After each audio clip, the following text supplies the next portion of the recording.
नमस्कार प्यारे दोस्तों, स्वागत है आपका आपके YouTube channel Uttarakhand all in one classes में। तो गाइज़, आपकी परीक्षा की दृष्टि से एक इम्पोर्टेंट टॉपिक है उत्तराखंड नदी प्रवाह तंत्र। और 3 भागों में इसको मैंने डिवाइड किया है: गंगा अलकनंदा, काली नदी उपतंत्र और यमुना टोन्स उपतंत्र। ठीक है, तो इन तीनों में हम सभी जो नदियां हैं उत्तराखंड की जल प्रवाह की दृष्टि से सभी को कवर अप करने की प्रयास करेंगे। साथ में इनको मैप के देखने के अलावा दोस्तों जो इम्पोर्टेंट पॉइंट हैं जो कि परीक्षा में बनते हैं उनको आपको पॉइंट के माध्यम से समझाने का प्रयास करूंगा दोस्तों। ओके, तो आप चैनल में नए हैं दोस्तों तो चैनल को सब्सक्राइब करना मत भूलिएगा। साथ ही आप उत्तराखंड की और जीके के प्रश्नों के लिए और हिंदी जो आपका जनरल सिलेबस में हिंदी है उसको देखने के लिए आप हमारी प्लेलिस्ट में ज़रूर विजिट कीजिए दोस्तों। ओके, तो चलिए शुरू करते हैं आज का टॉपिक, गंगा अलकनंदा जल प्रवाह तंत्र। तो दोस्तों भागीरथी अलकनंदा जल प्रवाह तंत्र से पहले हम सबसे पहले पढ़ेंगे भागीरथी नदी जल प्रवाह तंत्र को। ठीक है, भागीरथी के बारे में मैं आपको बेसिक बता दूं तो भागीरथी का उद्गम होता है दोस्तों गंगोत्री नामक ग्लेशियर, जहाँ पे कि गौमुख नामक स्थान से भागीरथी का उद्गम होता है। और गंगोत्री से देवप्रयाग तक की लंबाई है 205 किलोमीटर। ओके, देवप्रयाग में अलकनंदा और भागीरथी का संगम होता है, ये भी आपको याद रखना है, और वहीं से गंगा का निर्माण होता है। पौराणिक आधार पर राजा भगीरथ के अथक प्रयास से गंगा पृथ्वी के कल्याण हेतु स्वर्ग से अवतरित हुई थी। ठीक है, ये आपको पता भी होगा, पौराणिक कथा है। और अपने उद्गम स्थान से देवप्रयाग तक गंगा नदी राजा भगीरथ के नाम से यानी कि भागीरथी कहलाती है। किसके नाम पे? भागीरथी के नाम से। ठीक है, इस प्रवाह क्षेत्र के अंतर्गत दोस्तों हम उत्तरकाशी जनपद के पश्चिमी भाग को छोड़कर, यानी कि जो यमुना का जल प्रवाह तंत्र है उसको हम अगली वीडियो में पढ़ेंगे, तो पश्चिमी भाग को छोड़कर संपूर्ण गढ़वाल यानी कि रुद्रप्रयाग, चमोली तथा अल्मोड़ा जनपद के पश्चिमी क्षेत्र इसमें सम्मिलित हैं। यानी कि भागीरथी अलकनंदा में उत्तरकाशी जनपद के पश्चिमी भाग को छोड़कर संपूर्ण गढ़वाल हो गया, रुद्रप्रयाग, चमोली और अल्मोड़ा जनपद के जो पश्चिमी क्षेत्र हैं वे सम्मिलित होंगे। ठीक है, और भागीरथी और अलकनंदा महाहिमालय के चौखंबा शिखर के विपरीत ढालों से उद्गमित है अलकनंदा। और अलकनंदा जो है दोस्तों भागीरथी की एक प्रमुख सहायक नदी है, ये आपको याद करना है, तथा भागीरथी से लंबा प्रवाह पथ बनाती है। और सबसे ज़्यादा प्रवाह तंत्र जो है उत्तराखंड में अलकनंदा नदी का ही है। अब दोस्तों आपको इस डायग्राम के हिसाब से समझाता हूँ कि भागीरथी, देखिए सबसे पहला पॉइंट है भागीरथी। ठीक है, भागीरथी निकलती है गौमुख से। ओके, और गंगोत्री के समीप इसका संगम होता है सबसे पहले भागीरथी और रुद्रगंगा का। ओके, ये आपको याद रखना है, पहला पॉइंट है भागीरथी और रुद्रगंगा का जो संगम होता है ये गंगोत्री के समीप होता है। ओके, अब दोस्तों गंगोत्री से हम आगे बढ़े गौमुख से, तो वहाँ पे नेक्स्ट जो पड़ाव आता है वो आता है भैरव घाटी पुल का। ठीक है, जो गंगोत्री गए होंगे उन्होंने वहाँ पे भैरव घाटी का पुल देखा होगा, काफ़ी हाइट है दोस्तों इसकी, बहुत ऊंचा है। और जो जाड़ गंगा है यह भैरव घाटी के नीचे से बहती है, जो पुल है वहाँ पे उसके नीचे से बहती है, और बहुत हाइट है दोस्तों, आप देखने लायक दृश्य है वहाँ पे। तो भागीरथी और जाड़ गंगा का संगम होता है भैरव घाटी पे। अब जब हम इससे आगे बढ़ते हैं दोस्तों, ठीक है दोस्तों, भैरव घाटी के बाद होता है दोस्तों केदार ताल से निकलने वाली केदार गंगा। ठीक है, केदार ताल जो कि उत्तरकाशी में है और यहीं से निकलती है केदार गंगा, तो इसका भी भागीरथ में यहाँ पे संगम हो जाता है। नेक्स्ट जो उत्तरकाशी का प्लेस आता है दोस्तों गंगोरी। ठीक है, तो यहाँ पे भागीरथी और असी गंगा का संगम होता है। नेक्स्ट आपको पता है कि टीरी गढ़वाल में भिलंगना और भागीरथी का संगम होता है, ये होता है आपका टिहरी गढ़वाल में। ठीक है, जहाँ पे टिहरी बांध बना हुआ है, 260.5 टिहरी बांध की हाइट है, ये भी आपको याद रखना है। जब दोस्तों टिहरी बांध से हम आगे बढ़ते हैं तो देवप्रयाग में सबसे महत्वपूर्ण संगम होता है जो कि पंचप्रयाग में भी सम्मिलित है। पंचप्रयाग भी मैंने इस वीडियो में रखा हुआ है, तो आप उसको भी जरूर देखिएगा। जो पहली बार इस टॉपिक को देख रहे हैं तो वे इस वीडियो को अंत तक जरूर देखें दोस्तों। ठीक है, देवप्रयाग में संगम होता है दोस्तों भागीरथी और अलकनंदा का। ठीक है, और जब देवप्रयाग से दोस्तों आगे बढ़ते हैं तो भागीरथी नदी एंटर करती है देवप्रयाग से, तो गंगा नाम हो जाता है, तो गंगा एंटर करती है दोस्तों पौड़ी में। ठीक है, पौड़ी में ब्यास घाट नामक स्थान जो कि फूलचट्टी नाम भी है इसका, ब्यास घाट और फूलचट्टी, तो वहाँ पे पूर्वी और पश्चिमी नयार की जो एक धारा आती है यानी नदी आती है नयार नदी, तो ये यहाँ पे गंगा से मिलती है। ठीक है, तो पौड़ी में मिलती है नयार नदी। ओके, ये आपको याद रखना है। नेक्स्ट आता है दोस्तों जब एंटर करती है गंगा नदी ऋषिकेश में, तो ऋषिकेश में दाईं तरफ से चंद्रभागा नदी गंगा नदी में मिलती है, ये आपको याद रखना है। और अंतिम जो हरिद्वार में मिलती है सौंग नदी, ठीक है, ये रायवाला में मिलती है हरिद्वार में। और हरिद्वार में गंगा को जाना जाता है गंगा द्वार हरिद्वार के नाम से, ठीक है। तो अब दोस्तों ये मैंने आपको बताने का प्रयास किया है। अब थोड़ा मैप पे देख लेते हैं तो कहाँ कहाँ से गंगा नदी एंटर करती है उत्तरकाशी से और कैसे हरिद्वार में आती है। तो दोस्तों ये रहा आपका उत्तराखंड का मैप, और उत्तरकाशी जिले के गंगोत्री नामक स्थान से निकलती है हमारी भागीरथी, ठीक है। अब देखिए भागीरथी यहाँ से एंटर करते हुए उत्तरकाशी से और टिहरी गढ़वाल में एंटर करती है, ओके। और टिहरी गढ़वाल में एंटर करने के बाद ये आती है पौड़ी गढ़वाल में, और पौड़ी गढ़वाल के बाद ये आ जाती है हरिद्वार में, ठीक है। ये आपको याद रखना है। यानी कि हमारी जो गंगा नदी है ये उत्तरकाशी जिले, टिहरी गढ़वाल जिले, पौड़ी गढ़वाल जिले और हरिद्वार जिले, यानी कि 4 जिलों से होकर स्टेट से, हमारे उत्तराखंड स्टेट से बाहर निकल जाती है, ओके दोस्तों। तो आई होप आपको इतना क्लियर हो चुका होगा। ज़्यादा डिटेल में नहीं बता रहा हूँ क्योंकि कन्फ्यूजन हो जाती है दोस्तों, ओके। और जितने पॉइंट मैं आपको बता रहा हूँ उतने ही आपको याद रखने हैं।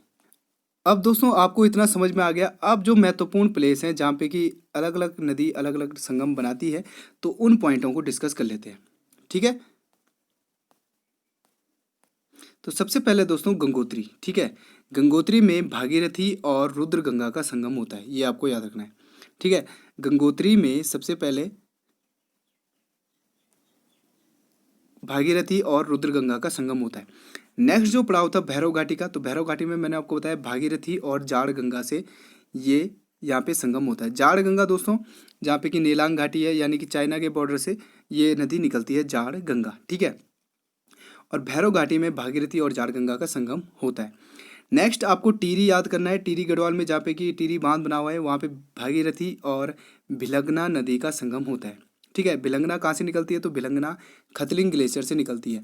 भिलंगना में मेदे गंगा, बाल गंगा और दूध गंगा, इन तीन नदियों का संगम होता है, ठीक है।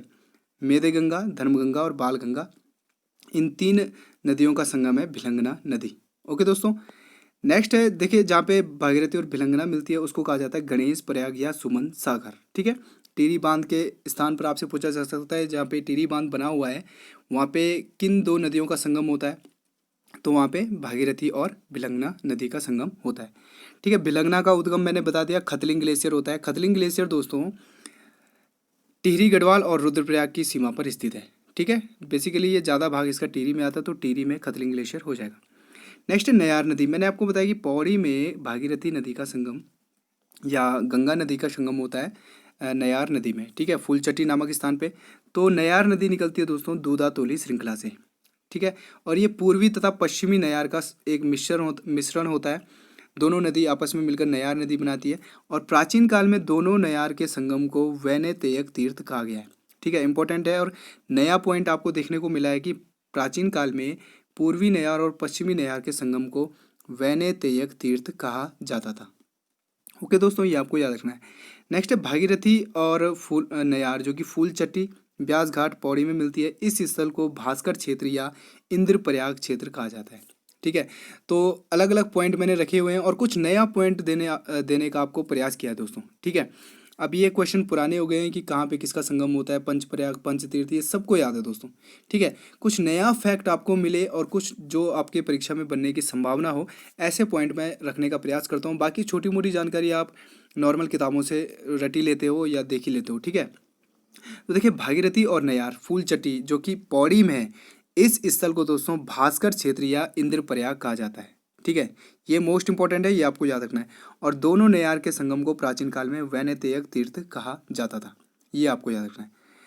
नेक्स्ट अब हम पढ़ेंगे अलकनंदा जल प्रवाह तंत्र, ठीक है दोस्तों। तो अलकनंदा इसका प्राचीन नाम यानी कि पौराणिक नाम है इसका विष्णु गंगा, ठीक है। आज तो विष्णु गंगा को धौली गंगा के नाम से जाना जाता है, लेकिन प्राचीन नाम अलकनंदा का विष्णु गंगा था, ठीक है। अब इसके उद्गम स्थान की बात कर लेते हैं। तो अलकनंदा चमोली के उत्तरी भाग में स्थित सतोपंत शिखर से के अलकापुरी यानी कि बांग हिमनद से निकलती है, ठीक है। तो बेसिकली आपको ये याद रखना है कि अलकनंदा सतोपंत शिखर से निकलती है जो कि चमोली में स्थित है।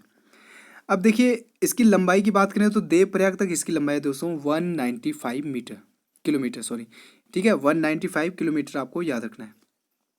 ओके, और देवप्रयाग तक इसकी ये हाइट है क्योंकि अलकनंदा यहीं पे देवप्रयाग में संगम हो जाता है अलकनंदा और भागीरथी का। नेक्स्ट मोस्ट इंपॉर्टेंट है दोस्तों वसुधारा जलप्रपात जो कि वाटरफॉल चमोली में स्थित है। ये बद्रीनाथ से 25 किलोमीटर दूर अलकनंदा नदी पर ही स्थित है। ठीक है, फैक्ट बताने का मैं आपको प्रयास कर रहा हूँ दोस्तों, क्योंकि फैक्ट ही यूके ट्रिपल एस सी अपने एग्जाम में पूछता है। तो 195 किलोमीटर इसकी मैंने हाइट बता दी है। अब आते हैं दोस्तों इसके थोड़ा मैप में। ठीक है, तो पहला पॉइंट है दोस्तों अलकनंदा। ठीक है, अलकनंदा आपने देख लिया, सतोपंथ शिखर यहाँ पे है। तो नेक्स्ट जो प्रथम इसमें नदी मिलती है वो मिलती है लक्ष्मण गंगा। ठीक है, अलकनंदा और लक्ष्मण गंगा मिलती है चमोली में ही, और लक्ष्मण गंगा को हेम गंगा या पुष्पावती नदी भी कहा जाता है। ठीक है, जैसे हमने भागीरथी में पढ़ा कि भागीरथी में सबसे पहले मिलती है रुद्र गंगा, गंगोत्री या गंगोत्री के समीप। ठीक है, ऐसी हम अलकनंदा में पहली नदी मिलती है लक्ष्मण गंगा, हेम गंगा, या इसी का पुष्पावती भी इसी का नाम है। नेक्स्ट जब हम पढ़ते हैं दोस्तों तो केशव प्रयाग मोस्ट इंपॉर्टेंट है। केशव प्रयाग में दोस्तों बद्रीनाथ में सरस्वती नदी मिलती है। ठीक है, बद्रीनाथ के समीप ही है केशव प्रयाग, और यहीं पर अलकनंदा और सरस्वती नदी का संगम होता है। तो केशव प्रयाग में किस नदी का संगम होता है? तो केशव प्रयाग जो कि बद्रीनाथ के समीप है चमोली में, यहाँ पर अलकनंदा और सरस्वती नदी का संगम होता है, ये आपको याद रखना है। नेक्स्ट दोस्तों मोस्ट इंपॉर्टेंट है बद्रीनाथ धाम, और बद्रीनाथ धाम में अलकनंदा और ऋषि गंगा का संगम होता है। ठीक है, तो आपको इस तरह याद रख सकते हैं कि बद्रीनाथ धाम में बहुत सारे ऋषि रहते हैं, तो अलकनंदा और ऋषि गंगा का संगम बद्रीनाथ धाम या बद्रीनाथपुरी में होता है। नेक्स्ट दोस्तों पंचप्रयाग में सम्मिलित विष्णु प्रयाग जो कि पहला स्थान दिया जाता है प्रयागों में, और विष्णु प्रयाग में अलकनंदा और विष्णु गंगा का संगम होता है। ठीक है, और विष्णु गंगा को पश्चिमी धौली गंगा आपको याद रखना है। ठीक है, ऑप्शन में विष्णु गंगा न देकर पश्चिमी धौली गंगा दे, तो पश्चिमी धौली गंगा को विष्णु गंगा के नाम से जाना जाता है। अब दोस्तों मोस्ट इंपॉर्टेंट यहाँ पे आपको देखने को मिलेगा, देखिए आपसे क्वेश्चन इस तरह पूछा जा सकता है कि विष्णु प्रयाग और नंद प्रयाग के मध्य अलकनंदा नदी में कौन सी नदी मिलती है? ठीक है, तो पंचप्रयाग तो सबको पता ही है कि पंचप्रयाग में कौन कौन सी नदियाँ मिलती हैं, लेकिन आपसे क्वेश्चन घुमा के पूछ सकता है कि विष्णु प्रयाग और नंद प्रयाग के मध्य अलकनंदा नदी में किस नदी का संगम होता है? तो देखिए अलकनंदा के बाद या विष्णु प्रयाग के बाद अलकनंदा में मिलती है दोस्तों बाल खिल्य नदी, जो कि तुंगनाथ मंदिर से निकलती है। यानी कि तुंगनाथ और रुद्रनाथ जो मंदिर हैं, जो पहाड़ी हैं, वहाँ से निकलती है दोस्तों बाल खिल्य नदी, और ये विष्णु प्रयाग और नंद प्रयाग के मध्य स्थित है। ओके, मोस्ट इंपॉर्टेंट पॉइंट है, ये आपको याद रखना है। देखो दोस्तों ज्ञान सब जगह बंट रहा है। ओके, आप किस तरह उस ज्ञान को लेते हो और किस तरह अपनी पढ़ाई को एक अलग वे देते हो, तो ये आप पे डिपेंड करता है दोस्तों। ओके, किस पॉइंट को आप पकड़ते हो ये सब आप पे डिपेंड करता है। ठीक है, तो मोस्ट इंपॉर्टेंट था, मैंने अपने हिसाब से आपको बता दिया है। और विष्णु प्रयाग और नंद प्रयाग के मध्य मिलती है अलकनंदा में बाल खिल्य नदी। ओके, अब आते हैं दोस्तों नंद प्रयाग। तो नंद प्रयाग में अलकनंदा और नंदाकिनी। ठीक है, नंद से आप नंदाकिनी याद रख सकते हो। नंदाकिनी कहाँ से निकलती है? तो नंदाकिनी निकलती है दोस्तों नंदा घूंघटी त्रिशूल पर्वत से, यानी कि चमोली में ही है त्रिशूल पर्वत, तो यहाँ से नंदाकिनी नदी निकलती है। ठीक है, देखिए नंद प्रयाग में नंदाकिनी और नंद से आप याद रख सकते हो नंदी बैल। ठीक है, तो नंदी बैल किसकी पूजा करते हैं? शिव की, और शिव के पास क्या रहता है? त्रिशूल। इस तरह आप याद कर सकते हो। ठीक है, नेक्स्ट आते हैं दोस्तों कर्ण प्रयाग। देखिए पांचों प्रयाग में एक नदी आपको कॉमन दिखेगी, वो है अलकनंदा। ठीक है, कर्ण प्रयाग में अलकनंदा और पिंडर नदी का संगम होता है। ठीक है, आगे पॉइंट के माध्यम से आपको समझाने का प्रयास करूंगा। नेक्स्ट आता है रुद्रप्रयाग। तो रुद्रप्रयाग में अलकनंदा और मंदाकिनी नदी का संगम होता है। नेक्स्ट आपका आता है देवप्रयाग, अलकनंदा और भागीरथी की नदी का यहाँ पे संगम हो जाता है। ठीक है दोस्तों, तो अभी पॉइंट के हिसाब से आपको समझाने का प्रयास करूंगा। अब आते हैं दोस्तों मोस्ट इंपॉर्टेंट पंचप्रयाग। ठीक है, जो पहली बार यूके ट्रिपल एस सी की तैयारी कर रहे हैं तो उनके लिए काफ़ी इंपॉर्टेंट है। तो पंचप्रयाग में देखिए पहला प्रयाग है दोस्तों विष्णु प्रयाग। तो विष्णु प्रयाग में अलकनंदा और विष्णु गंगा नदी का संगम होता है। विष्णु गंगा को पश्चिमी धौली गंगा भी कहा जाता है, ये आपको याद रखना है। ओके, नेक्स्ट है दोस्तों नंद प्रयाग। ठीक है, जो कि चमोली में ही स्थित है। तो ये तीनों चमोली में स्थित हैं। ठीक है, विष्णु प्रयाग, नंद प्रयाग और कर्ण प्रयाग। ये रुद्रप्रयाग तो रुद्रप्रयाग जिले में हो जाएगा, और देवप्रयाग हो जाएगा टिहरी जिले में। ओके, नेक्स्ट नंद प्रयाग। तो नंदाकिनी निकलती है त्रिशूल पर्वत के नंदा घूंघटी से, और अलकनंदा और नंदाकिनी का संगम होता है नंद प्रयाग में। कर्ण प्रयाग में अलकनंदा और पिंडर नदी का संगम होता है। पिंडर को कर्ण गंगा भी कहा जाता है, इसीलिए यहाँ का नाम कर्ण प्रयाग बना। रुद्रप्रयाग में अलकनंदा और मंदाकिनी नदी आपको याद रखना है, और देवप्रयाग में तो अलकनंदा और भागीरथी। ठीक है, इस तरह आपके पंच प्रयाग आई थिंक क्लियर हो चुके हैं। ओके, लोकेशन मैंने आपको बता दी तो एक बार फिर बता देता हूँ। विष्णु प्रयाग, कर्ण प्रयाग और नंद प्रयाग, इन तीनों की लोकेशन है दोस्तों चमोली जिले में। रुद्रप्रयाग तो रुद्रप्रयाग जिले में ही हो जाएगा और देव प्रयाग हो जाएगा टिहरी जिले में। तो ये भी आपका क्लियर हो गया है। नेक्स्ट है, अब उद्गम की बात कर लेते हैं। ठीक है दोस्तों, तो विष्णु गंगा का उद्गम होता है, जिसको कि पश्चिमी धौली गंगा भी कहा जाता है। इसका होता है नीति क्षेत्र धौलागिरी पर्वत से।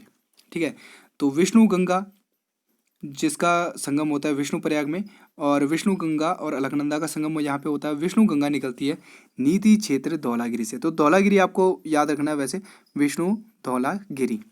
नंदाकिनी नंदा, नंदा घूकटी त्रिशूल पर्वत से, ये मैंने आपको बता दिया है। पिंडर नदी निकलती है बागेश्वर के पिंडर ग्लेशियर से।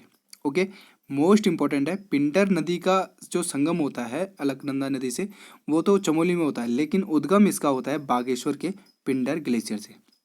ठीक है, बागेश्वर के ग्लेशियर मैंने आपको बता रखे हैं, सुंदरडूंगा ग्लेशियर, पिंडर ग्लेशियर, ठीक है, और मैकतोली ग्लेशियर, ये सारे बागेश्वर के ग्लेशियर हैं। मंदाकिनी नदी का उद्गम होता है दोस्तों केदारनाथ के पास मंदरांचल श्रेणी से। ठीक है, मंदाकिनी नदी का उद्गम होता है केदारनाथ के पास मंदरांचल श्रेणी से। भागीरथी नदी का उद्गम मैंने बता दिया उत्तरकाशी के गौमुख से। ठीक है, तो इजी है वैसे, 2-3 बार आप देखोगे तो आपको याद हो जाएगा। अब आते हैं दोस्तों कुछ इंपॉर्टेंट पॉइंट में। ठीक है, अब देखिए, अलकनंदा में सर्वप्रथम लक्ष्मण गंगा या हेम गंगा मिलती है। ये मैं आपको ऊपर बता चुका हूँ। सर्वप्रथम अलकनंदा में मिलती है दोस्तों लक्ष्मण गंगा, हेम गंगा, और इसी का अन्य नाम है पुष्पावती। इसके पश्चात दोस्तों बद्रीनाथ के समीप केशव प्रयाग में सरस्वती और अलकनंदा का संगम होता है। तो केशव प्रयाग में सरस्वती और अलकनंदा नदी का संगम होता है। ठीक है, नेक्स्ट पॉइंट है दोस्तों, ऋषि गंगा और अलकनंदा के संगम पर बद्रीनाथ धाम स्थित है। तो मैंने आपको ऊपर बता दिया कि बद्रीनाथ में ऋषि रहते हैं, तो ऋषि और अलकनंदा बद्रीनाथ धाम हो जाएगा। नेक्स्ट है, विष्णु प्रयाग व नंद प्रयाग के मध्य बालखिल्या नदी, जो कि तुंगनाथ रुद्रनाथ की श्रेणी से निकलती है, अलकनंदा से निकलती है। मोस्ट इंपॉर्टेंट दोस्तों, विष्णु प्रयाग व नंद प्रयाग के मध्य बालखिल्या नदी मिलती है। नेक्स्ट पॉइंट है दोस्तों, केदार खंड के अनुसार भागीरथी अलकनंदा जल प्रवाह तंत्र की 7 नदियाँ, जो कि अलकनंदा, धौली गंगा, नंदाकिनी, पिंडर, मंदाकिनी, भागीरथी और नयार, इनको कहा जाता है दोस्तों सप्त सामुद्रिक स्रोत। ठीक है, तो 5 तो इसमें पंचप्रयाग वाली हो गई। ठीक है दोस्तों, इसके अलावा यहाँ पे हो गई नयार नदी और अलकनंदा नदी। ठीक है, तो ये जो 7 नदियाँ दोस्तों, इसको केदार खंड में सप्त सामुद्रिक स्रोत कहा गया है। और गंगा द्वार कहा गया दोस्तों हरिद्वार को। ठीक है, गंगा द्वार आप देवप्रयाग मत लगाएगा, क्योंकि आप समझिएगा कि देवप्रयाग में संगम होता है, तो देवप्रयाग हुआ। गंगा द्वार कहा जाता है दोस्तों हरिद्वार को। ओके दोस्तों, तो ये आपको याद रखना है, परीक्षा की दृष्टि से इतनी इंपॉर्टेंट है, और एक ग्रुप सी लेवल के लिए आपको इतना आना चाहिए। ओके दोस्तों, नेक्स्ट पढ़ेंगे हम यमुना टोन्स जल प्रवाह तंत्र। ठीक है, मोस्ट इंपॉर्टेंट है और जहाँ से क्वेश्चन पूछे भी जाते हैं।